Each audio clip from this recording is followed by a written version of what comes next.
Muy buenas tardes, amigos, bienvenidos a El Latino Live. Bueno, muchos de nosotros, hoy nuestro jueves de salud, y bueno, vamos a compartir un tema muy importante hoy.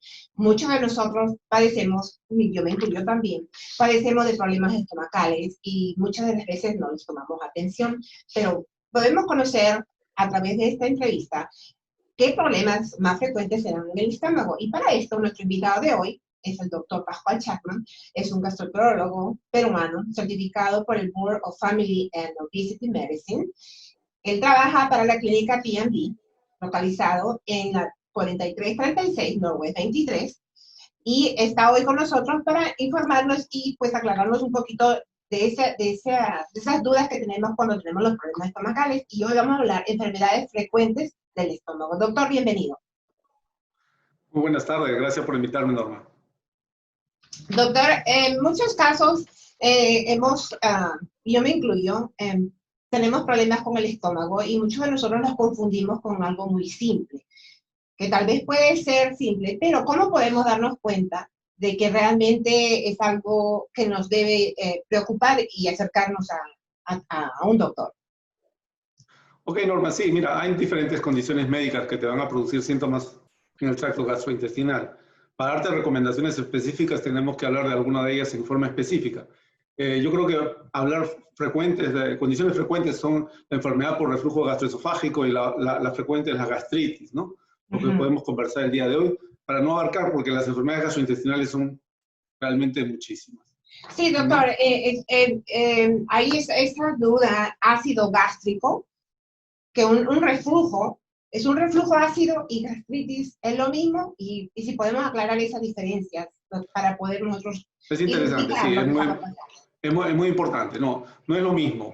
¿Okay? La enfermedad por reflujo gastroesofágico, voy a explicarlo en términos sencillos para que la comunidad en general lo entienda. Definitivamente esto no es una clase para doctores, ¿no? Básicamente el lenguaje tiene que ser más simple. Sí, el reflujo gastroesofágico no es otra cosa que el contenido gástrico sube hacia el esófago donde no debe llegar. El tejido del esófago no está preparado para recibir el ácido que se encuentra en el estómago. ¿Ok? Entonces, cuando existe entre la unión del esófago y el estómago, tenemos un esfínter que por diferentes razones ese esfínter se pone débil, entonces fácilmente el ácido refluye o regresa hacia la región del esófago y lo comienza a dañar, ¿no? Y a esa enfermedad le conocemos como el reflujo gastroesofágico. Mientras cuando nosotros hablamos de gastritis, es un término más patológico, es un término en el cual nos quiere decir que hay una inflamación de la mucosa del intestino, del tejido que cubre la mucosa del abdomen. Ese es la gastritis. So, doctor, ¿y cuáles son las causas? Porque debemos identificar en nuestra vida diaria, porque en muchos casos, la mayoría de las personas típicamente dicen, porque comí ají, porque comí algo que no me cayó, algo así simple, ¿verdad? Pero en realidad, ¿cuáles son las causas? En cuanto al reflujo gastroesofágico, hay múltiples, es variada las causas. Generalmente, desde los alimentos, hay alimentos que predisponen a que ese esfínter que te menciono entre el esófago y el estómago lo debilita. Por ejemplo, las personas que toman mucho café, no las que toman normalmente café, puedes tomar una taza, pero hay personas que toman 5 tazas, 6 tazas. Esas personas, pues, se debilita ese esfínter esofágico y al estar débil, el ácido fácilmente sube hacia la región del esófago y lo va a dañar. Pueden otros alimentos, por decirte, tales como la ingesta elevada en grasas, ¿no? El chocolate, ¿no? También predispone a que ese esfínter se ponga débil e inmediatamente el ácido va a regresar, ¿no? Doctor, ¿y cómo podemos diferenciar esos síntomas de un reflujo ácido y una gastritis? Sí, a veces se superponen algunos de los síntomas, te diré. Para terminar la idea de la gastritis, las causas de la gastritis es diferente, por decirte lo que te he mencionado, ¿no? Tenemos gastritis agudas y gastritis crónicas. En las gastritis agudas, generalmente existe alguna sustancia que tú has ingerido que te ha inflamado la región por contacto, ¿no? Ha dañado, ¿no? Muy frecuentemente son los antiinflamatorios no esteroideos, pero para que la gente lo entienda, es el frecuente ibuprofeno, ¿no? El Advil, ¿no? Naproxeno. Esos medicamentos son antiinflamatorios y se usan mucho y están de libre venta, ¿no? Para cualquier dolor que uno tiene. Que no está mal, son medicamentos que se pueden usar para el dolor, es correcto, nosotros lo usamos, pero cuando ya lo usas en forma excesiva, pues se daña la mucosa del intestino y producen la famosa gastritis, la inflamación de la mucosa del estómago. Pero también existen unas gastritis que son crónicas, que ya no están asociadas con esta ingesta de alimentos o de sustancias que irritan el estómago. Hay una bacteria asociada con este tipo de inflamación, la famosa bacteria Helicobacter pylori. Esta bacteria, hace muchos años, digamos 20 años atrás, probablemente no se conocía, pero actualmente sabemos que existe una bacteria que coloniza la mucosa del estómago y produce una inflamación crónica, ¿no? Y esa es una causa muy frecuente. O sea, tenemos causas agudas y causas crónicas, digamos, de la gastritis, ¿no? Doctor, ¿y cómo podemos saber? ¿Cómo podemos saber? Básicamente, sí, básicamente todo doctor te va a tomar un historial primero. En el historial, por decirte, estoy hablando paralelamente las dos porque estamos hablando de esos dos temas, ¿no? Cuando hablamos del reflujo gastroesofágico, los pacientes van a ir al doctor y se van a quejar básicamente de un dolor en la parte posterior del esternón, en el pecho, una sensación de quemazón, ¿no? Que es probablemente la queja principal. Otras cosas que ellos suelen manifestar es, comienzan a tener dolores al pasar los alimentos o tienen dificultad para pasar los alimentos, ¿no? Siento como que se queda, si el término lo permite, un bloqueo en el pasaje del alimento, ¿cierto? Eso es lo que, los síntomas del reflujo, los más comunes. Pero también existen otros, ¿no? Otros menos frecuentes, pero que se presentan como es, por cierto, hay pacientes que me llegan a la clínica con simplemente la queja de tos. Tengo tos. Hay otros pacientes que se quejan simplemente, siento como que me falta el aire, creo que me está dando asma.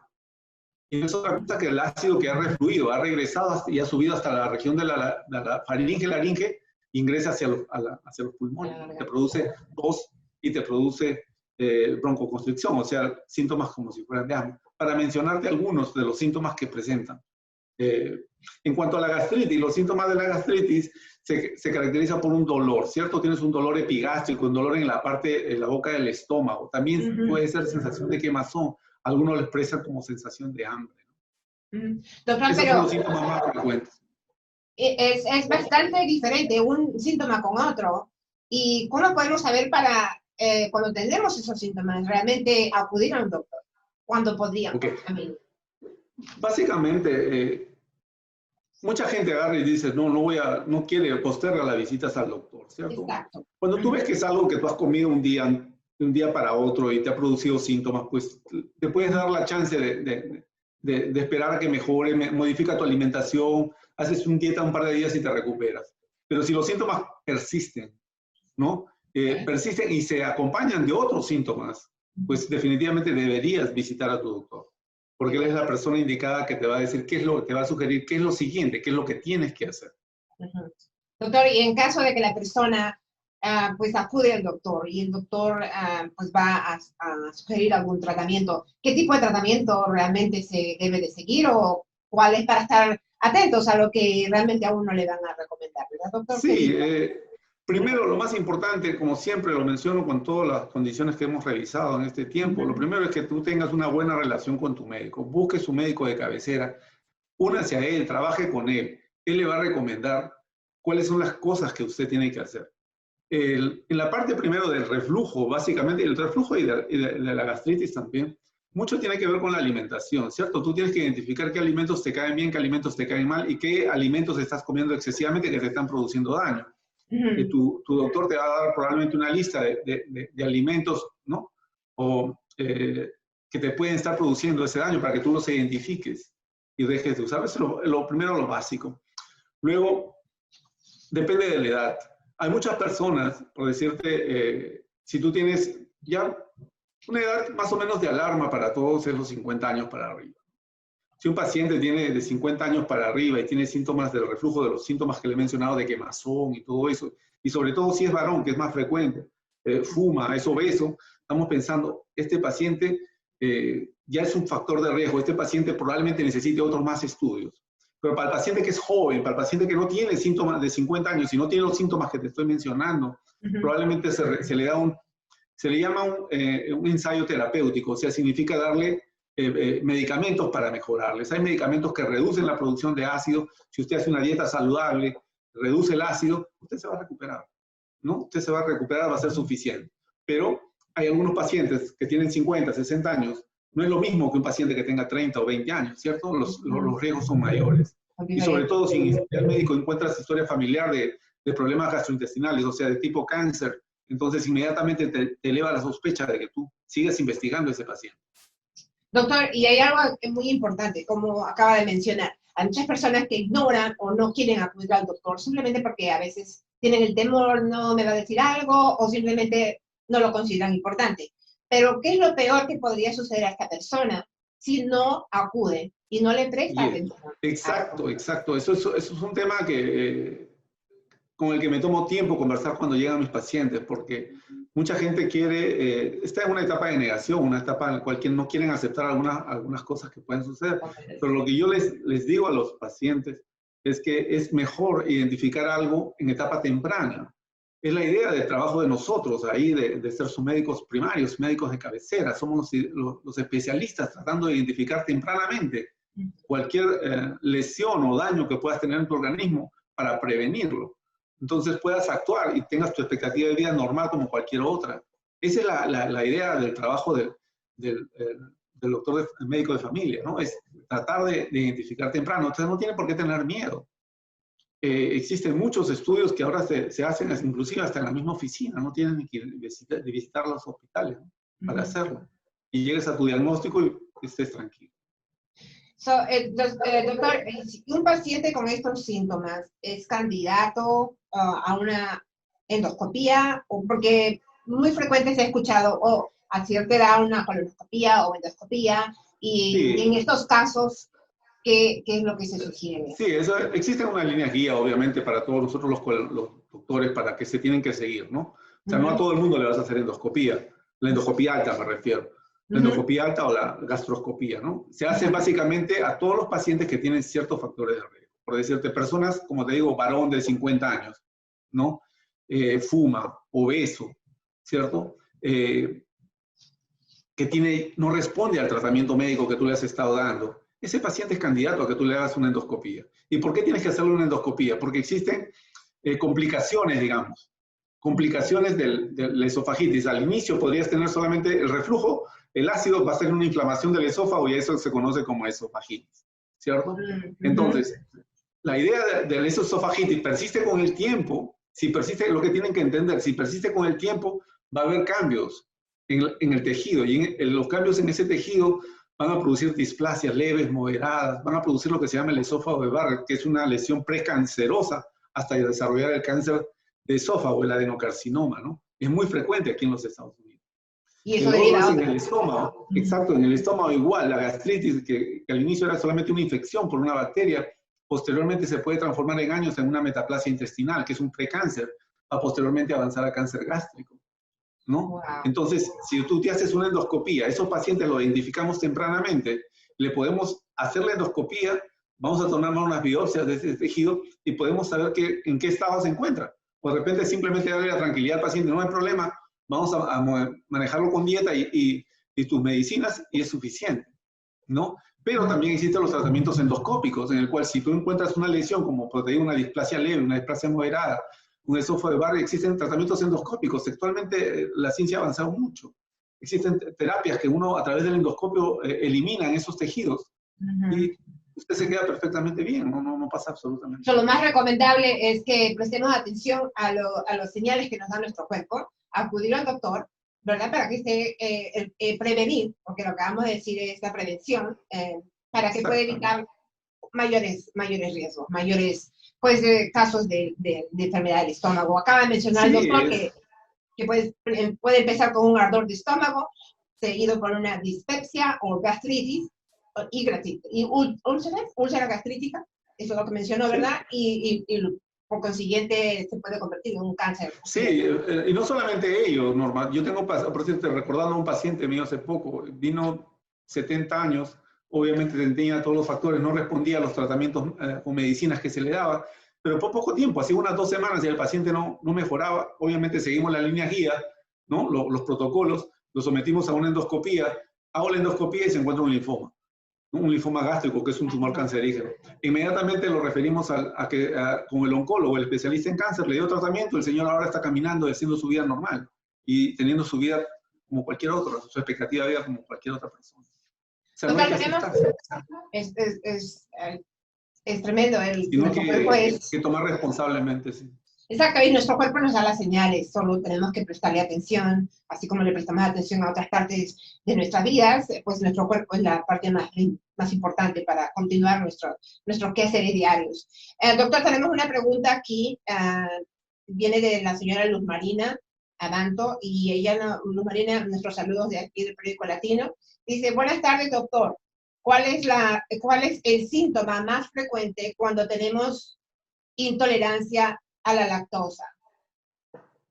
Ok, ese es otro tipo de condición médica. Es frecuente también, es frecuente. La intolerancia a la lactosa significa que tú no tienes las enzimas para metabolizar adecuadamente la lactosa. Entonces, todo producto lácteo te va a producir síntomas. Lo más importante, lo más frecuente es lo que le llaman en inglés el bloating, ¿no? Sientes una hinchazón del abdomen porque no se puede metabolizar la lactosa. Es el más frecuente. El paciente se siente como lleno, come y se siente lleno frecuentemente. Esa es otra entidad frecuente. Tenemos otra pregunta, doctor, viene de Verónica Pastor. Verónica, nuestros saludos también para ti, desde aquí del Periódico Latino y de parte del doctor también. ¿Gastritis es igual que úlceras en el estómago? Es la pregunta.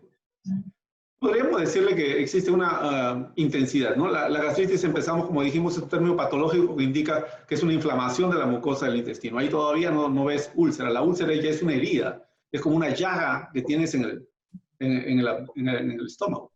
Wow. Y eso es peligroso porque la gastritis sí avanza. Una gastritis avanza a úlcera, puede avanzar a úlcera. Y si la úlcera no te la tratas, se puede perforar. Y si se perfora, pues tienes que ir a cirugía, ¿no? Puede sangrar, el paciente se puede obstruir, o sea, tiene varias complicaciones el desarrollar una úlcera gástrica. Doctor, hay otra pregunta, me dicen, que me la acaban de enviar, me dicen, si es que una persona tiene cierta edad y no tiene los síntomas, ¿es recomendable hacerse una endoscopía de todas maneras o no? No. Si tú no tienes síntomas, no se recomienda hacérselos. No es como la colonoscopía que a los 50 partidos. No, justamente, la colonoscopía es diferente. Sí, el cáncer de colon tiene una incidencia, es el tercer cáncer más frecuente en los Estados Unidos, por las que las personas que desarrollan los Estados Unidos, ¿cierto? Entonces, se ha observado que el cáncer del colon incrementa a partir de los 50 años para adelante.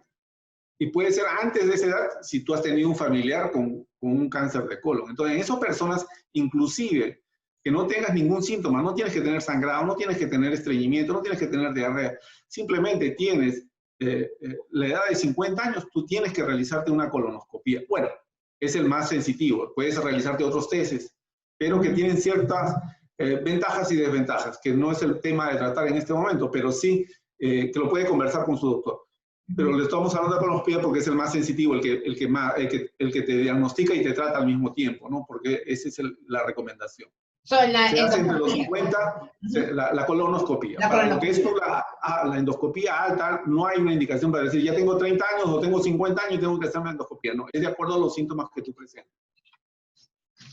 Ok, hay una gran diferencia, porque en el de la endoscopía... La colonoscopía, exacto. La endoscopía superior o gastroscopía es una endoscopía que a través de la boca, ¿no? En el cual te ponemos a dormir por 10 minutos, 15, ingresamos y chequeamos todo lo que es el esófago, todo lo que es el estómago y el intestino delgado, la primera y segunda porción.